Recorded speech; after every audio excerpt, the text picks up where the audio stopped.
G'day trendsetters, John with Gravel Cyclist, inside this very large box, and I'll have to overlay photograph because likely it's not fitting inside the camera frame right now. It's not a flat screen television, even though it looks like a flat screen television.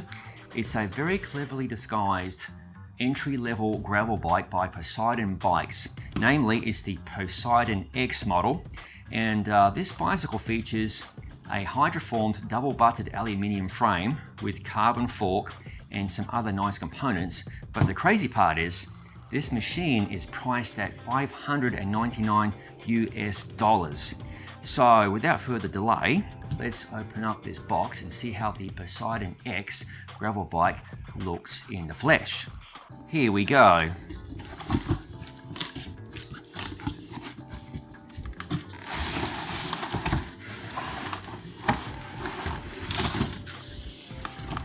Okay, I'm going to flip it around. It might be a bit difficult to see, but I will uncover the bicycle momentarily. It looks pretty tasty just from what I can see at this moment. So, starting with the wheels, we've got brand X wheels. They are 32 spokes front and rear. They feature the 9mm quick release standard. They are 6-bolt mount for the rotors. The rotors are Tektro 160mm. And the wheels are fitted with Kenda small block 8 tyres, which measure 700C by 35mm. Now inside there are tubes, so at some point I'm going to try and convert these wheels to tubeless and ideally drop a little bit of weight. Onto the grip set, and the Poseidon X is fitted with Shimano Claris components, which are 8-speed. I'll overlay some photographs momentarily.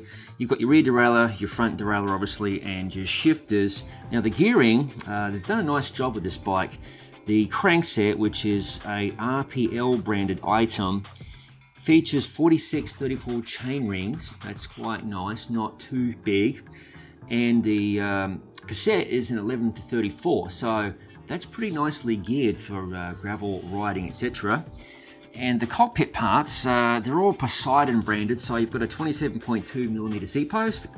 Atop that is a Poseidon saddle, and this is a 0 setback seat post. Hopefully I can get myself a fit onto this bike, which incidentally is a size medium. And here you can see the handlebars. Again, I'll have to overlay some photographs. They're oversized handlebars. You can see the Claris shifters there. And the stem, I'll just wiggle out of the way. It's an oversized unit. 31.8 I think by 110. Again, the sizing is going to depend on the size of bike you order. And the frame, like I said, it's a size medium. It's a 54cm top tube off the top of my head. It features 4 bottle cage mounts, which is pretty sweet. So you've got a pair on the down tube, you've got another set underneath the down tube, and a set in the usual place you'd expect on the seat tube. There are also provisions for mounting racks and fenders, etc. Also on the fork, again I'll have to get out of the way here and show you some better footage of that in a moment.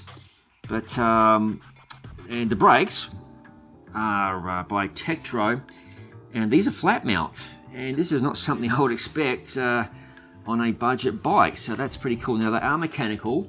I mean, you can't expect much for $600, but that's pretty sweet. Onto the frame, and the first thing you'll notice, it has a straight blade carbon fork, 4 disc brakes, flat mount.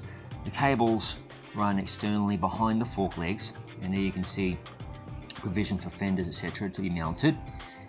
And I'll have to change angles in a minute, but all of the cables, gear and brake for the rear are internalized. Now that is something I would never expect from a budget bike. Now they do exit just above the bottom bracket from the down tube and then travel into the stays where they are again internalized, but that is pretty neat.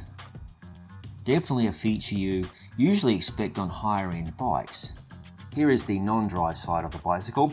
Pardon the shadowing, I'm filming this in my garage early evening, trendsetters. There's never enough hours in the day. Now you can see behind the head tube is where the rear brake cable and front derailleur cable enter the frame. And incidentally, that fork is tapered too. Very nice. There you can see the branding on the down tube. And down to the bottom bracket area, which is pretty beefy looking. Some seriously beefy welds. And the surprising thing, there is a ton of tyre clearance on this bicycle. Now these are pretty narrow looking 35mm Kenda small blocks, so I have to try some other wheel and tyre combinations in the bike to see what I can jam in there. But compared to a lot of much more expensive bicycles, the Poseidon X seems to have a pretty sweet setup, just in terms of clearance. On the back of the bicycle, you can see the rear brake cable exits the frame and enters cleanly into the flat mount Tektro mechanical brake caliper. So there you have it, the Poseidon X gravel bike, which I'm going to review and post to YouTube in the not too distant future. But in the meantime, be sure to follow the Gravel Cyclist social media entities such as Facebook and Instagram. I always like to post teaser images of the review bikes during the review process.